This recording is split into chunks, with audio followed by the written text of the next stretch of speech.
In economics, the Phillips curve is a historical inverse relationship between rates of unemployment and corresponding rates of inflation that result in an economy. Stated simply, decreased unemployment in an economy will correlate with higher rates of inflation. While there is a short-run trade-off between unemployment and inflation, it has not been observed in the long run. In 1968, Milton Friedman asserted that the Phillips curve was only applicable in the short run and that in the long run, inflationary policies will not decrease unemployment. Friedman then correctly predicted that, in the upcoming years after 1968, both inflation and unemployment would increase. The long-run Phillips curve is now seen as a vertical line at the natural rate of unemployment, where the rate of inflation has no effect on unemployment. Accordingly, the Phillips curve is now seen as too simplistic, with the unemployment rate supplanted by more accurate predictors of inflation based on velocity of money supply measures such as the MZM velocity, which is affected by unemployment in the short but not the long term. History. William Phillips, a New Zealand-born economist, wrote a paper in 1958 titled The Relation Between Unemployment and the Rate of Change of Money Wage Rates in the United Kingdom, 1861 to 1957, which was published in the quarterly journal Economica. In the paper, Phillips describes how he observed an inverse relationship between money wage changes and unemployment in the British economy over the period examined. Similar patterns were found in other countries, and in 1960 Paul Samuelson and Robert Solow took Phillips' work and made explicit the link between inflation and unemployment. When inflation was high, unemployment was low, and vice versa. In the 1920s, an American economist Irving Fisher noted this kind of Phillips curve relationship. However, Phillips' original curve described the behavior of money wages. In the years following Phillips' 1958 paper, many economists in the advanced industrial countries believed that his results showed that there was a permanently stable relationship between inflation and unemployment.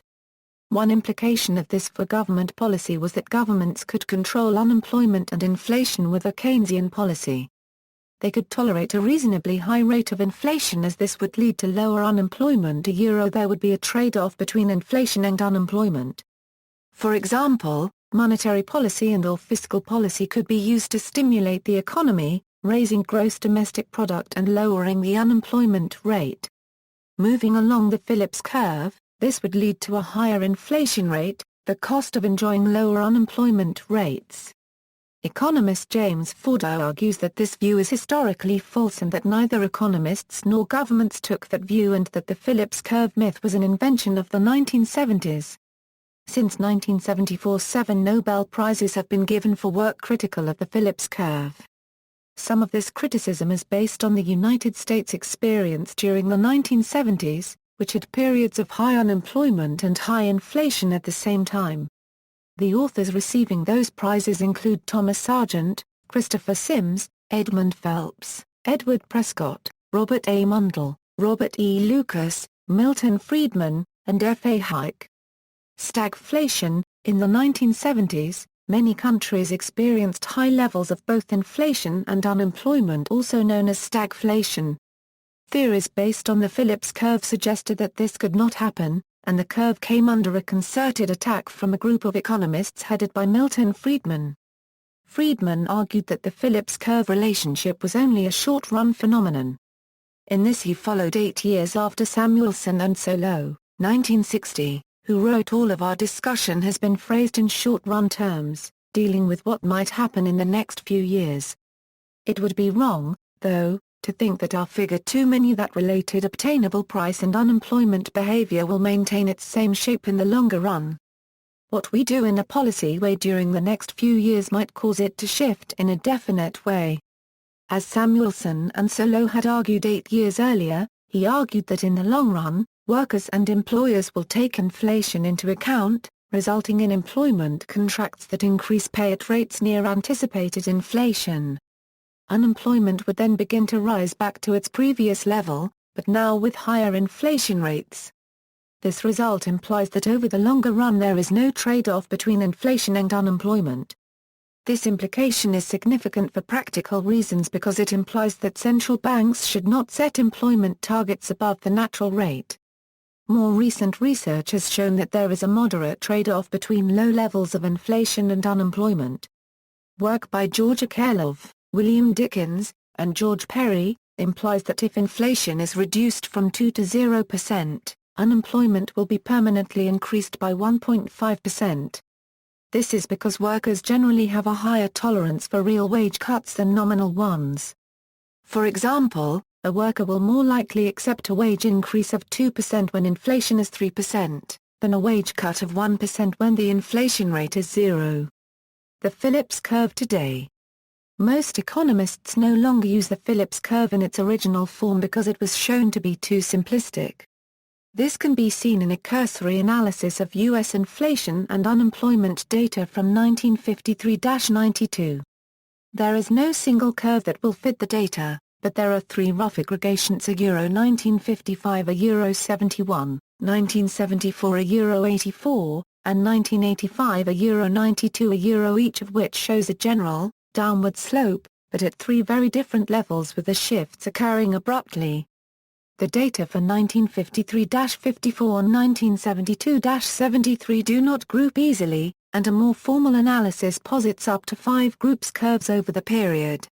But still today, modified forms of the Phillips curve that take inflationary expectations into account remain influential.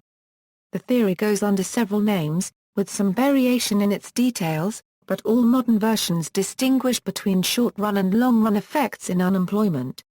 The short-run Phillips curve is also called the expectations-augmented Phillips curve, since it shifts up when inflationary expectations rise, Edmund Phelps and Milton Friedman argued.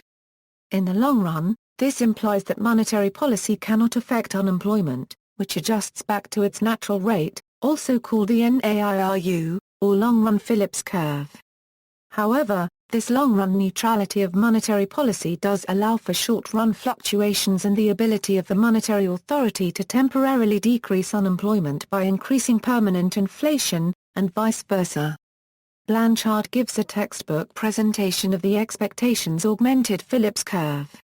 An equation like the expectations-augmented Phillips curve also appears in many recent new Keynesian dynamic stochastic general equilibrium models. In these macroeconomic models with sticky prices, there is a positive relation between the rate of inflation and the level of demand, and therefore a negative relation between the rate of inflation and the rate of unemployment. This relationship is often called the new Keynesian Phillips curve. Like the expectations-augmented Phillips curve, the new Keynesian Phillips curve implies that increased inflation can lower unemployment temporarily, but cannot lower it permanently. Two influential papers that incorporate a new Keynesian Phillips curve are Clarida, Gala, and Gautler and Blanchard and Gala. Mathematics and the Phillips curve. There are at least two different mathematical derivations of the Phillips curve. First, there is the traditional or Keynesian version.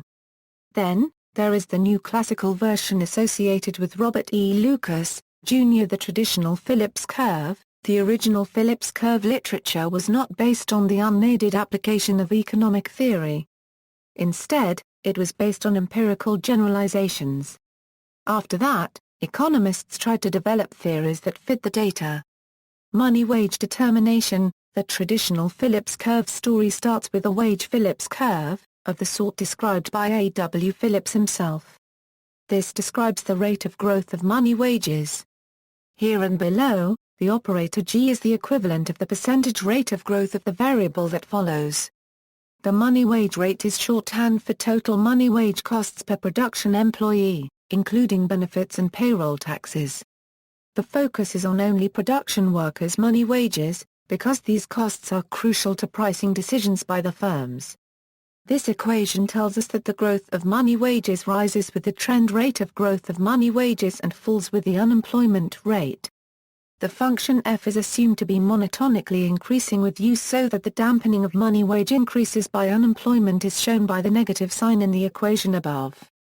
There are several possible stories behind this equation.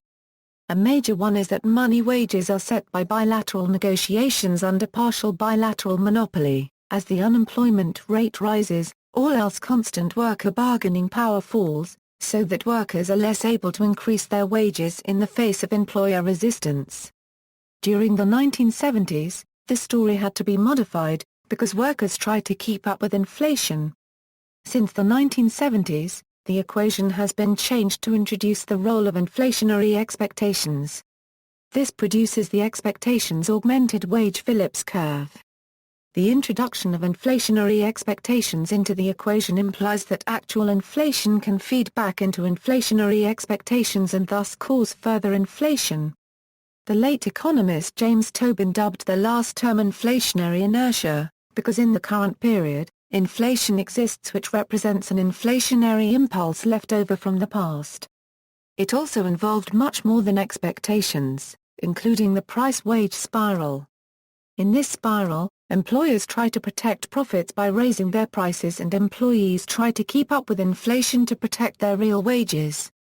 This process can feed on itself, becoming a self-fulfilling prophecy. The parameter I represents the degree to which employees can gain money wage increases to keep up with expected inflation, preventing a fall in expected real wages. It is usually assumed that this parameter equals unity in the long run. In addition, the function f was modified to introduce the idea of the non-accelerating inflation rate of unemployment, or what's sometimes called the natural rate of unemployment or the inflation threshold unemployment rate. 1 gigawatt equals GWT, F, U U plus IA GPEX. Here, U is the NAIRU. As discussed below, if U, inflation tends to accelerate. Similarly, if U, inflation tends to slow. It is assumed that F, 0, equals 0, so that when U equals U, the F term drops out of the equation. In equation 1, the roles of GWT and GPEX seem to be redundant, playing much the same role. However, assuming that I is equal to unity, it can be seen that they are not. If the trend rate of growth of money wages equals 0, then the case where U equals U implies that gigawatt equals expected inflation. That is, expected real wages are constant. In any reasonable economy, however, having constant expected real wages could only be consistent with actual real wages that are constant over the long haul. This does not fit with economic experience in the US or any other major industrial country. Even though real wages have not risen much in recent years, there have been important increases over the decades. An alternative is to assume that the trend rate of growth of money wages equals the trend rate of growth of average labor productivity.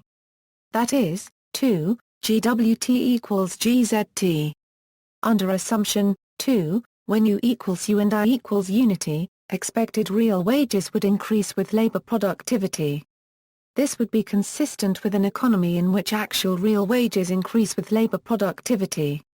Deviations of real wage trends from those of labor productivity might be explained by reference to other variables in the model. Pricing decisions. Next, there is price behavior.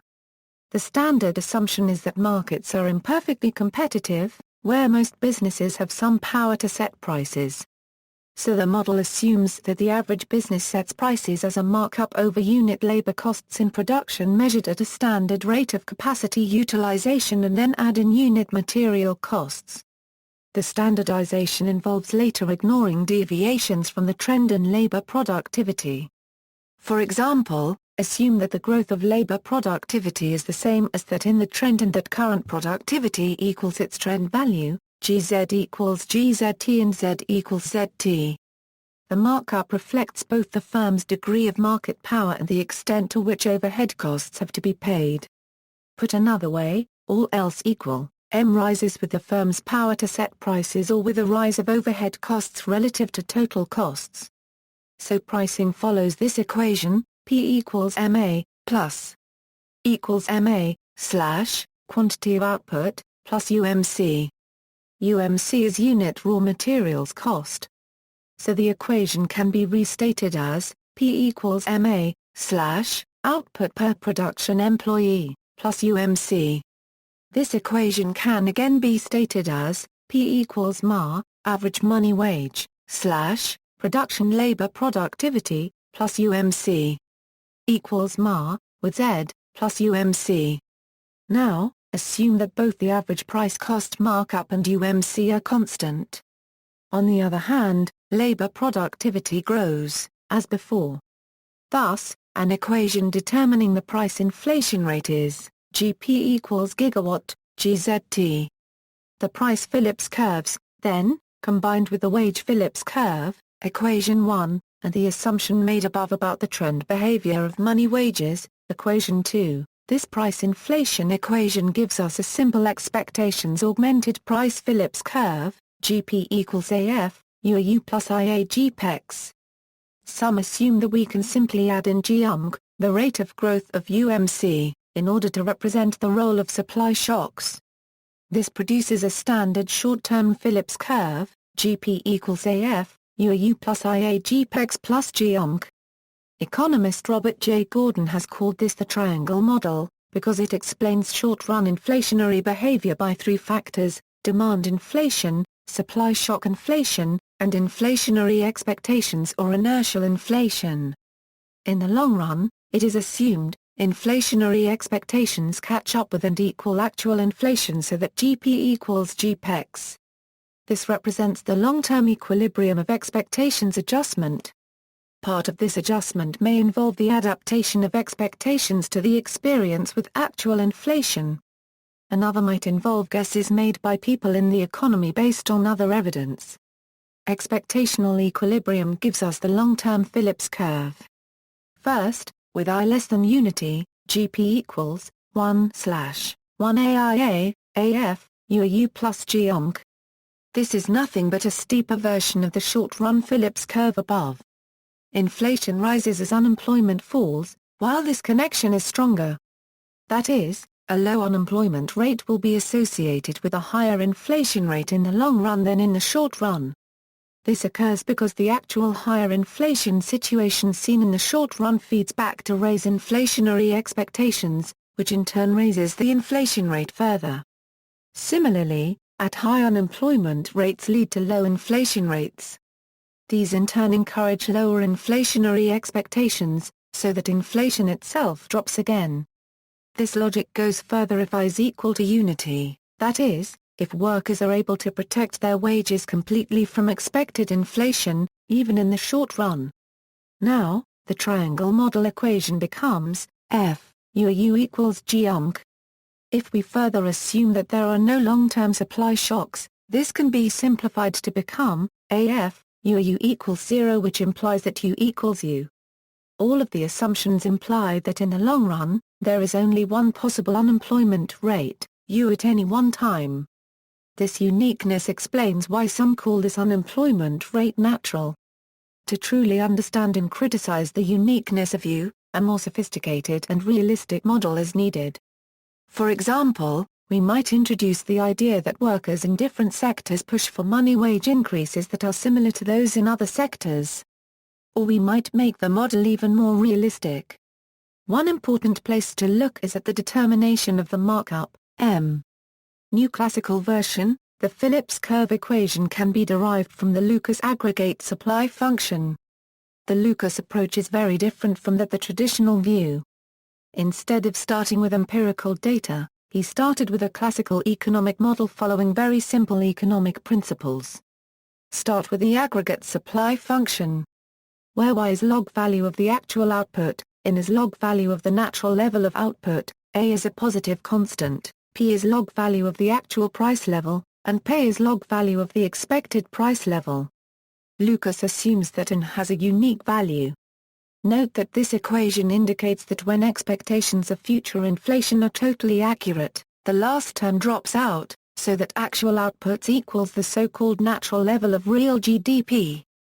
This means that in the Lucas aggregate supply curve, the only reason why actual real GDP should deviate from potentiale euro, and the actual unemployment rate should deviate from the natural rate euro is because of incorrect expectations of what is going to happen with prices in the future. This differs from other views of the Phillips curve, in which the failure to attain the natural level of output can be due to the imperfection or incompleteness of markets, the stickiness of prices, and the like.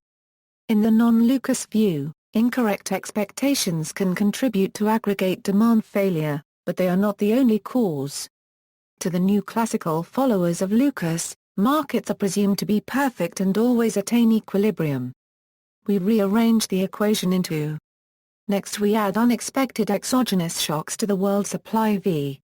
Subtracting last year's price levels P1 will give us inflation rates, because and where I-euro and I-euro are the inflation and expected inflation respectively. There is also a negative relationship between output and unemployment. Therefore using where B is a positive constant, U is unemployment, and UN is the natural rate of unemployment or NAIRU, we arrive at the final form of the short-run Phillips curve. This equation, plotting inflation rate I-euro against unemployment U, gives the downward-sloping curve in the diagram that characterizes the Phillips curve. New Keynesian version. The new Keynesian Phillips curve was originally derived by Roberts in 1995, and since been used in most state-of-the-art new Keynesian DSGE models like the one of Clarida, Gala, and Gartler. Where the current expectations of next period's inflation are incorporated as NAIRU and rational expectations. In the 1970s, new theories, such as rational expectations and the NAIRU, arose to explain how stagflation could occur. The latter theory, also known as the natural rate of unemployment, distinguished between the short-term Phillips curve and the long-term one. The short-term Phillips curve looked like a normal Phillips curve, but shifted in the long run as expectations changed. In the long run, only a single rate of unemployment was consistent with a stable inflation rate. The long-run Phillips curve was thus vertical, so there was no trade-off between inflation and unemployment. Edmund Phelps won the Nobel Prize in Economics in 2006 in part for this. However, the expectations argument was in fact very widely understood before his work on it. In the diagram, the long-run Phillips curve is the vertical red line. The NAIRU theory says that when unemployment is at the rate defined by this line, inflation will be stable. However, in the short run, policymakers will face an inflation-unemployment rate trade-off marked by the initial short-run Phillips curve in the graph. Policymakers can therefore reduce the unemployment rate temporarily, moving from point A to point B through expansionary policy. However, according to the NAIRU, exploiting this short-run trade-off will raise inflation expectations, shifting the short-run curve rightward to the new short-run Phillips curve, and moving the point of equilibrium from B to C. Thus the reduction in unemployment below the natural rate will be temporary, and lead only to higher inflation in the long run. Since the short-run curve shifts outward due to the attempt to reduce unemployment, the expansionary policy ultimately worsens the exploitable trade-off between unemployment and inflation. That is, it results in more inflation at each short-run unemployment rate. The name NAIRU arises because with actual unemployment below it, inflation accelerates, while with unemployment above it, inflation decelerates. With the actual rate equal to it, inflation is stable, neither accelerating nor decelerating. One practical use of this model was to provide an explanation for stagflation, which confounded the traditional Phillips curve. The rational expectations theory said that expectations of inflation were equal to what actually happened, with some minor and temporary errors. This in turn suggested that the short-run period was so short that it was non-existent. Any effort to reduce unemployment below the NAIRU, for example, would immediately cause inflationary expectations to rise and thus imply that the policy would fail. Unemployment would never deviate from the NAIRU except due to random and transitory mistakes in developing expectations about future inflation rates. In this perspective, any deviation of the actual unemployment rate from the NAIRU was an illusion.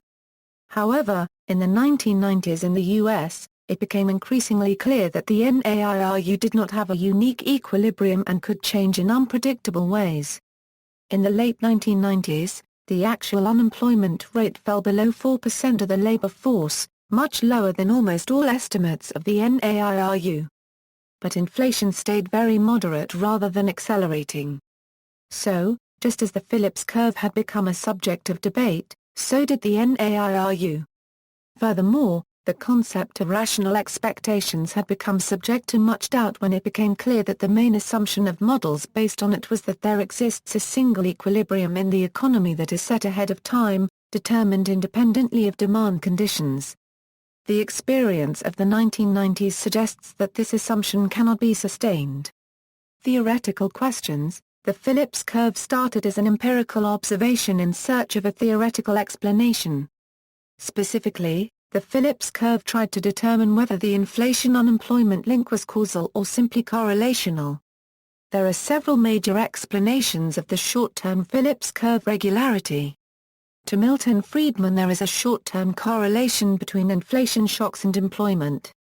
When an inflationary surprise occurs, workers are fooled into accepting lower pay because they do not see the fall in real wages right away.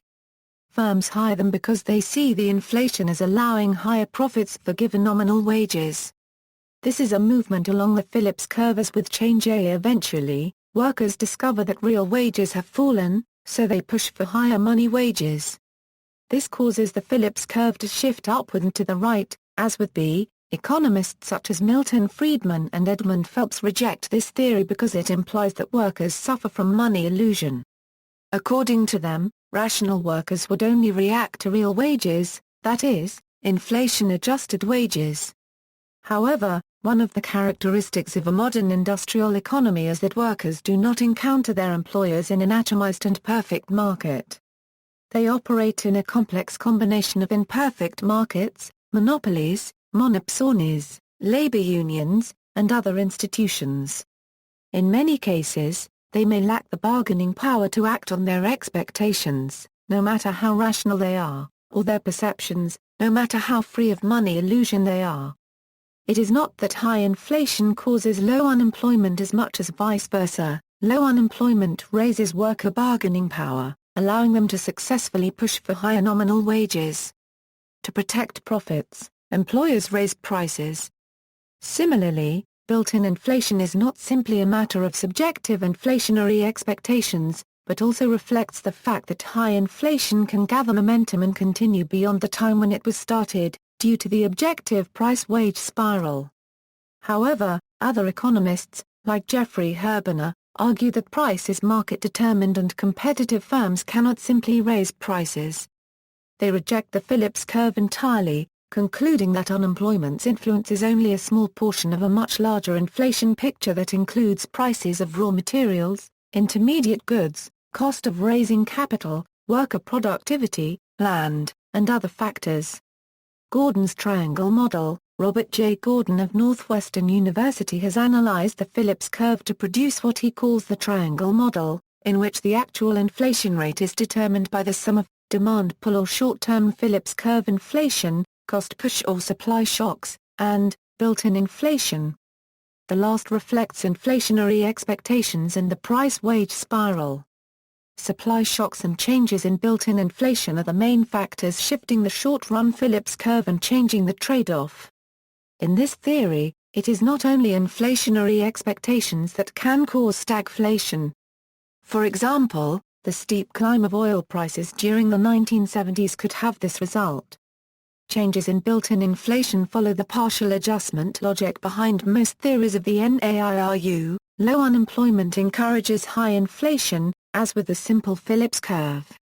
But if unemployment stays low and inflation stays high for a long time, as in the late 1960s in the U.S., both inflationary expectations and the price-wage spiral accelerate. This shifts the short-run Phillips curve upward and rightward, so that more inflation is seen at any given unemployment rate. High unemployment encourages low inflation, again as with a simple Phillips curve. But if unemployment stays high and inflation stays low for a long time, as in the early 1980s in the U.S., both inflationary expectations and the price-wage spiral slow. This shifts the short-run Phillips curve downward and leftward, so that less inflation is seen at each unemployment rate. In between these two lies the NAIRU, where the Phillips curve does not have any inherent tendency to shift, so that the inflation rate is stable. However, there seems to be a range in the middle between high and low, where built-in inflation stays stable. The ends of this non-accelerating inflation range of unemployment rates change over time. See also, Goodhart's law, Moniac computer, New Keynesian economics, wage curve, Shapiro-Stiglitz theory, notes.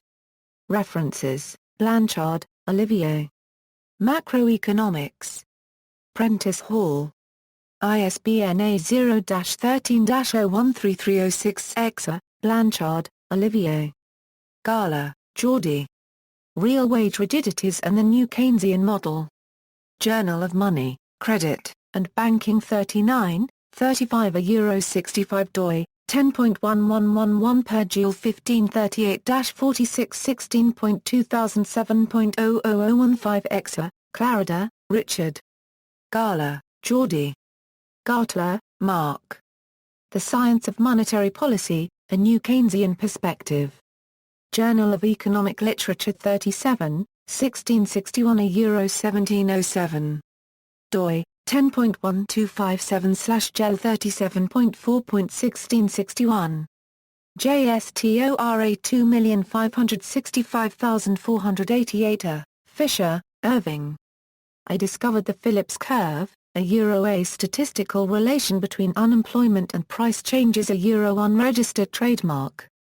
Journal of Political Economy 81, 496 €502 doi, 10.1086/260048. JSTORA 1830534, a reprinted from 1926 edition of International Labour Review. Friedman, Milton. The Role of Monetary Policy.